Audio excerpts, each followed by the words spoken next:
ದೇಶದ ಪೂರ್ವ ಭಾಗ ಹಾಗೂ ದಕ್ಷಿಣ ಭಾಗದಲ್ಲಿ ಇನ್ನು 5 ದಿನಗಳ ಕಾಲ ಬಿಸಿ ಗಾಳಿ ಬೀಸಲಿದೆ ಎಂದು ಹವಾಮಾನ ಇಲಾಖೆ ತಿಳಿಸಿದೆ.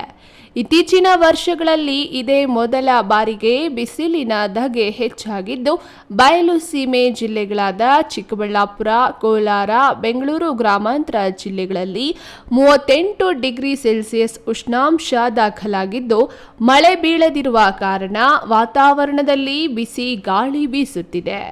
ರಾಜ್ಯದಲ್ಲಿ ಮುಂದಿನ 5 ದಿನಗಳ ಕಾಲ ಜೋರು ಬಿಸಿಲಿರಲಿದ್ದು, ಜನರ ಆರೋಗ್ಯದ ಮೇಲೆ ಕೆಟ್ಟ ಪರಿಣಾಮ ಬೀರಲಿದೆ. ಮನುಷ್ಯರಲ್ಲಿ ನಿರ್ಜಲೀಕರಣವಾಗಿ ವ್ಯಕ್ತಿಗಳು ನಿತ್ರಾಣಗೊಳ್ಳುವ ಸಾಧ್ಯತೆ ಇದೆ. ಅಲ್ಲದೆ ತಲೆ ತಿರುಗಿ ಬೀಳುವ ಸಾಧ್ಯತೆ ಇದೆ.